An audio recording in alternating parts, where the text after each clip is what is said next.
Here's a doozy. You've mentioned pranayama can be good for sleep. What is pranayama, and when, how would I use it? All right, so pranayama, I believe, is the Sanskrit word for working with the breath. You know, there's tantrayana, there's mantra, hinayana, sutrayana. You know, the use of scriptures, certain psychoactive scriptures that use formulas to open the consciousness.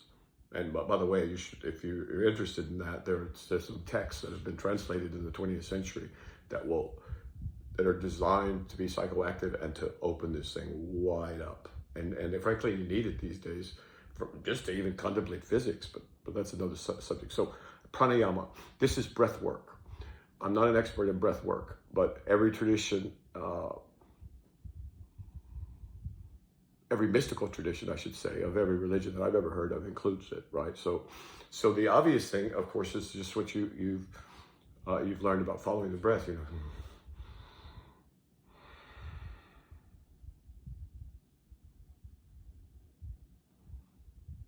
And the breath is always with you. So you can meditate all day. You can meditate when you're at work. You can meditate while you can just do it all the time. So if you follow the breath, and this is a very, very ancient practice. It goes back to long before Buddhism.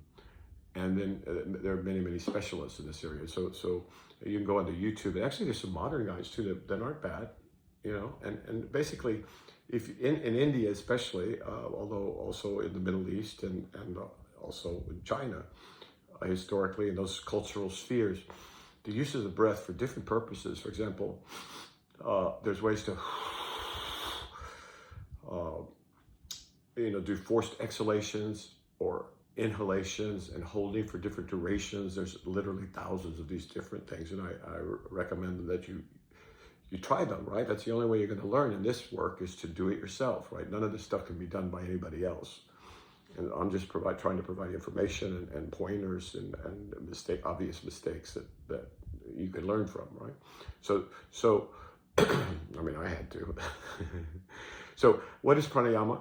Can it be good for sleep? Yes, it can be very good for sleep, because if you're breathing and you focus your attention on the breath, then that fills your mind with a thought, right? In this case, it's the thought of the breath, or the sensation of the breath as it moves to the nostril, or the sensation of the diaphragm as it moves up and down. All three of those are perfect meditation instruments, because they're always available, and you can also monitor how you're doing by how quiet your breath is.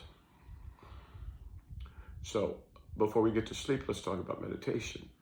A little breath work, a little pranayama, and also you can circulate it, you know, and there's no end to it.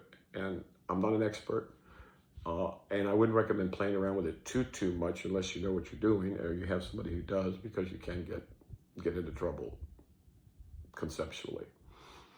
So for sleep, sometimes people start to obsess when they hit the pillow. They start thinking about, oh my God, I didn't do this today, I didn't do that, I got to do this tomorrow. No, what about this? And that woman said that, and this guy didn't say that, or whatever. And they just go, they can't sleep.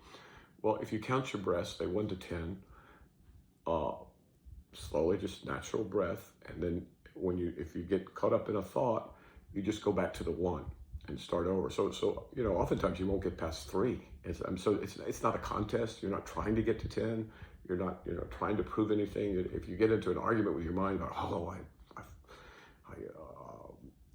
my attention wandered, well, then that's just defeating the purpose. So you just gently return your attention to the breath or the number, and your brain and your mind are full. That's all the brain needs. I mean, that should tell you something. You could fill it up with just a number, and focus on the sensation of the movement of the natural movement of the breath, which is like the tides, or like the seasons, or like everything else in this glorious, awesome cosmos where everything seems to breathe, right?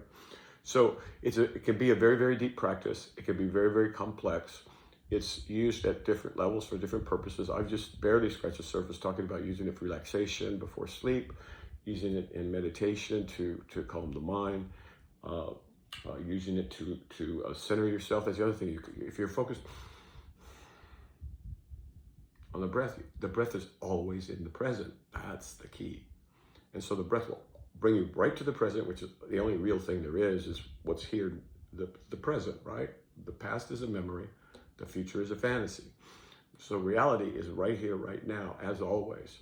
And so one of the other beauties of pranayama or using the breath for these different things, and as you go up, and it's used differently in mystical traditions, you know, depending on where you are, and not all of it's suitable for public, you know, discussion.